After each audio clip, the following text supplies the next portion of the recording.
So canine retractor, right? So they are springs used to move the canines in distal direction,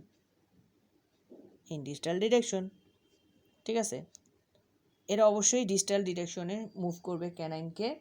ওকে, তাহলে what is the classification? Okay, based on their location, buccally placed or lingually placed. Okay, based on their location, buccally placed, lingually placed, তারপর হচ্ছে কি based on the based on okay based on যেটা based on the location, buccally placed or on the presence of the helix or loop. একটা হলো বাক্যালি placed আর একটা হলো লিঙ্গুয়ালি placed. আচ্ছা, আরেকটা কি based on the presence of helix or loop Canon detector with or without helix. হ্যাঁ, helix বা loop থাকতে পারে, নাও থাকতে পারে। আচ্ছা, আরেকটা হলো based on their mode of action. ঠিক আছে, পুশ টাইপ, পুল টাইপ। তাহলে তিনটা, ঠিক আছে, তিনটা। তাহলে তিনটা কি কি আছে? এক নাম্বার হচ্ছে কি বাক্যালি প্লেসড। হ্যাঁ, এক নাম্বার কি কি আছে? যে এক নাম্বার আছে হচ্ছে যে কি buccally placed or lingually placed. হ্যাঁ, location according to the presence of helix or loop. ঠিক আছে, canine detector with helix, without helix, অথবা loop. Okay, based on their mode on of action, সেটা কি push type, pull type, push type, pull type, push type of, pull type of. Okay, তাহলে আমরা বুঝলাম যে canine retractor classification. Okay, U loop Canon retractor, ঠিক আছে, you loop Canon detector সেটা কেমন? সেটা হচ্ছে যে, আচ্ছা ওয়েট, এখন আমরা পড়বো ইউলুপ ক্যানন ডিটেক্টর। সেটা কি? It is made up of 0.6 millimetre. কত কত? 0.6 মিলিমিটার, ঠিক আছে। It is made up of 0.6 millimetre, ঠিক আছে, টু 0.7 মিলিমিটার। আচ্ছা, এটা হচ্ছে কি 0.6 টু 0.7 মিলিমিটার দিয়ে তার দিয়ে তৈরি করা। It is consist of U loop and active arm and retentive arm in the ডিস্টালে একটা রিটেন্টিভ আর্ম থাকবে।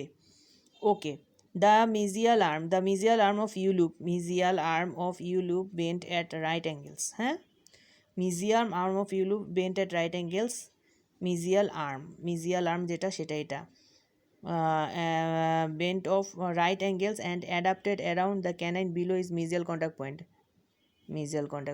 মানে আচ্ছা, the mesial arm of U loop is bent at a right angle, এটাকে বেন্ড করতে হবে 90 ডিগ্রি, ঠিক আছে, মানে এই যে, হ্যাঁ, এখানে যে আসতেছে, হ্যাঁ, এই জিনিসটা, এটা হবে হচ্ছে 90 ডিগ্রি, ঠিক আছে, এখান থেকে জানতেছে। Okay, right angle and adapted around the canine adapted around the canine below its mesial contact point, মানে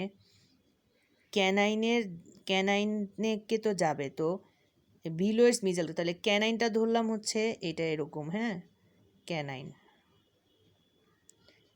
হ্যাঁ, ক্যানাইন ধরলাম, তাহলে এটার mesial contact point below mesial, তাহলে এটা যদি মিজিয়াল হয়, মিজিয়াল তো, হ্যাঁ, mesial arm of the U loop is bent at the right angles and adapted around the canine below its mesial contact point. এটা হলো মিজিয়াল কন্ট্যাক্ট পয়েন্ট, তাহলে এটা নিচে যাবে, তাহলে এই যে এটা আসবে যে, সেটা হচ্ছে কি এখান দিয়ে যাবে, ঠিক আছে, এই যে ইউ লুপটা আইসে এই যে এই জায়গা দিয়ে যাবে।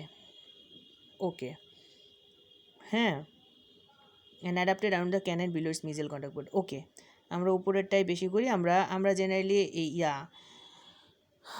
ম্যাক্সিলারিটাই বেশি করি। Okay, mechanically it is least effective and এটা বেশি একটা ইফেক্টিভ না, এই used when minimal retraction is 1 to 2 millimetre, ঠিক আছে, লিস্ট ইফেক্টিভ, ঠিক আছে, when the minimal retraction is 1 to 2 millimeter, 1 to 2 millimeter list, it is activated by closing the loop, লুপটাকে ক্লোজ করতে হবে, এই যে লুপ, হ্যাঁ, এই যে লুপ, হ্যাঁ, এটাকে ক্লোজ করে দিতে হবে, এটাকে এভাবে চাপাইতে হবে, ঠিক আছে, it is activated by closing the loops by 1 to 2 millimeter, 1 to 2 millimeter, or cutting the free end of the active arm by 2 millimeter, and re-adapting it, ঠিক আছে। তাহলে আমরা কি করতে পারি, এটাকে কিভাবে আমি অ্যাক্টিভ করব? এটাকে আমি চাপাইতে পারি এইদিকে, অথবা যে আমার যে অ্যাক্টিভ আর্মটা আছে, আমি অ্যাক্টিভ আর্মটা আঁকি আবার, ঠিক আছে, যে অ্যাক্টিভ আর্ম, ঠিক আছে, এই যে অ্যাক্টিভ আর্ম, ঠিক আছে, এই যে অ্যাক্টিভ আর্মটা আছে, এই অ্যাক্টিভ আর্মটাকে আমি 2 to 3 অ্যাক্টিভ আর্মটাকে হচ্ছে আমি এই লাস্টের দিকে 2 মিলিমিটার কাটবো, কাটার পরে আমি এটার ভিতর দিয়ে দিব, একটু কেটে তারপরে টেনে আমি এটার ভিতর দিয়ে দিব, তাহলে ও টানবে। হ্যাঁ, এই হচ্ছে readapting and readapting it. Okay, advantage of retractor are ease in fabrication and less bulk. আচ্ছা, ease in fabrication and less bulk. Advantage হচ্ছে কি লেস বাল্কটা খুব কম এবং ফ্যাব্রিকেশনটা খুবই ইজি। আচ্ছা, এক কথায় শেষ। তারপরে আমরা পরে বেরো উল্টায় ক্যানাইন ডিটেক্টর। এখানে একটা বড় নোট আছে, দেখি নোটটা কী লেখা, ক্লাস নোট। ওকে, ক্যানাইন ডিটেক্টরটা আসলে ইউজ করা হয় only 1 to 2 millimetre gap, just 1 to 2 millimetre গ্যাপটাকে ঠিক করার জন্য। কিন্তু আমাদের ওয়ার্কশিটে কিন্তু আমরা ক্যানাইন ডিটেক্টরটা প্রায় ইউজ করি যে 4 এক্সট্রাকশন করবো, ক্যানাইন ডিটেক্টরটা দিয়ে আমরা ঠিক করে ফেলবো। কিন্তু কথা হচ্ছে যে এত বড় গ্যাপ ক্যানাইন ডিটেক্টর দিয়ে ঠিক করা যায় না। এটা জাস্ট আমরা কাজের ক্ষেত্রে আমরা বলতেছি, এটাকে ফিক্সড অ্যাপ্লায়েন্সই করা লাগে। ঠিক আছে, এটা ক্যানাইন ডিটেক্টর কোনো বডিলি মুভমেন্ট হয় না। ঠিক আছে, সো সম্ভব না রিমুভাল টিপিং মুভমেন্ট, সো এটা জাস্ট টিপিং মুভমেন্ট হয়। ঠিক আছে, ওকে। সো এটা এটা এটা আমাদের মাথায় রাখতে হবে যে আমরা বাস্তবে যাতে এই ভুলটা না করে ফেলি আবার। ওকে, হেলিক্যাল ক্যানাইন ডিটেক্টর। এখন আমরা আরেকটা ক্যানাইন ডিটেক্টর নাম পড়তেছে হেলিক্যাল ক্যানাইন ডিটেক্টর। আচ্ছা, এটা বেশি একটা ইম্পর্টেন্ট না, ম্যাডাম বলে দিছিল যে হেলিক্সটা উল্টাভাবে আর কি, হেলিক্যাল ক্যানাইন ডিটেক্টর। ওকে, এটা একটু উল্টা। ঠিক আছে, ওই যে আগে যেরকম একটা পড়ছিলাম না, সেটার মতো। সে আগে কি পড়ছিলাম মনে আছে? আমরা এরকম একটা ল্যাবিয়াল বো পড়ছিলাম। ল্যাবিয়াল বো দেখে আসি, এরকম কী জানি একটা পড়ছিলাম এরকম উল্টা যায়, উল্টা কাজ করে। এই যে পাইছি, হ্যাঁ, রিভার্স ল্যাবিয়াল বো। হ্যাঁ, এই রিভার্স ল্যাবিয়াল বোটার মধ্যে হেলিক্যাল ক্যানাইন ডিটেক্টর। ঠিক আছে, রিভার্স ল্যাবিয়াল বো এটার মতোই কাজ, এটা বেশি একটা ইম্পর্টেন্ট না। আচ্ছা, হেলিকল ক্যানাইন ডিটেক্টর। ওকে, আমরা আসলাম। তারপর যদি the coil is placed 3 to 4 millimetre, এটা বেশি ইম্পর্টেন্ট না, আমরা সেখানে যাই। বাককাল ক্যানাইন ডিটেক্টর, এটাও তেমন একটা ইম্পর্টেন্ট না। It is indicated buccally placed canine. ঠিক আছে, বাককালি প্লেসড ক্যানাইন। ঠিক আছে, canine and it is consist of 3 millimetre diameter. আচ্ছা, ঠিক আছে, এটাও তেমন একটা ইম্পর্টেন্ট না। বাককালি প্যালাটালি ডিটেক্টর, প্যালাটাল একটা এরকম থাকে। ঠিক আছে, it is made up of 0.6, আচ্ছা 2 মিলিমিটার, খুব একটা ইম্পর্টেন্ট না palatal canine detector. Buccal canine detector, palatal canine detector. ঠিক আছে, এরপর স্ক্রুতে চলে যাবে। তাহলে আমাদের ক্যানাইন ডিটেক্টর কয়টা আছে? ক্যানাইন ডিটেক্টর আমরা বললাম যে একটা হচ্ছে কি যে ইউ লুপ ক্যানাইন ডিটেক্টর, তারপরে বললাম যে হেলিকল ক্যানাইন ডিটেক্টর, তারপরে আমরা বললাম যে বাক্কাল canine detector, palatal canine detector.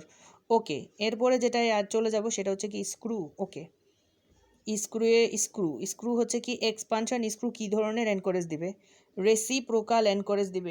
Expansion screw দুইটা কিন্তু দুই পাশে টানবে। ঠিক আছে, রেসিপ্রোকাল এনকরেজ। ঠিক আছে, এটা কিন্তু দুই পাশে কিন্তু এরকম টানবে। ঠিক আছে, রেসিপ্রোকাল এনকরেজ এরকম দুই পাশে টানবে। ঠিক আছে, বা screw expansion screw. Okay, what are the types of anchorage? আমরা তো জানি রেসিপ্রোকাল, রিইনফোর্সড, অনেক কিছু আছে। সো এটা ঠিক আছে, একটা এনকরেজ আছে অলরেডি, বাট বাইরে থেকে আমরা যখন আরেকটা দিই তখন আরও কয়েকটা দিই, তখন এটাকে রিইনফোর্সড এনকরেজ বলা হয়। এটা খুবই ইম্পর্ট্যান্ট একটা। ওকে, এটা এনকরেজ চ্যাপ্টারের কাহিনী। আচ্ছা, বেস প্লেট প্রিপারেশনের পর আমরা কিভাবে ট্রিমিং, ফিনিশিং এবং পলিশিং, গ্লসি ফিনিশ আনবো। ঠিক আছে, গ্লসি ফিনিশটা আমরা কিভাবে আনতে পারি এটা কিন্তু খুব ইম্পর্ট্যান্ট, লিখেই দিছে ম্যাডাম। একটা বেস প্লেট প্রিপারেশনের পরে আমরা গ্লসি ফিনিশিং কীভাবে আনতে পারি। ঠিক আছে, ট্রিমিংয়ে আমরা দিব হচ্ছে acrylic trimmer with vulcanite and stainless steel bar. ঠিক আছে, তারপরে ফিনিশিংয়ে আমরা finishing stone and sand paper and emery paper. Okay, তারপর হচ্ছে কি polishing brush with pumice on a lathe.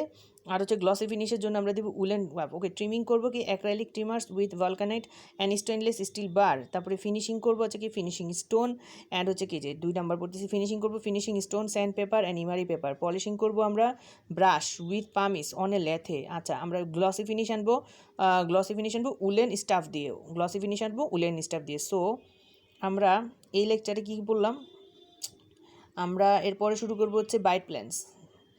আচ্ছা, আর আমরা এখানে এইটুকু পড়লাম, আমরা ক্যানাইন ডিটেক্টরটা ভালো করে পড়লাম, various kinds of canine detector, screw and base plate. ঠিক আছে, ওকে, বেস প্লেটের এটা বললাম যে বেস প্লেট প্রিপারেশনের পর আমরা কীভাবে trimming, finishing, polishing, glossy finish এগুলো করবো। সো এগুলো আমরা পড়লাম। So okay.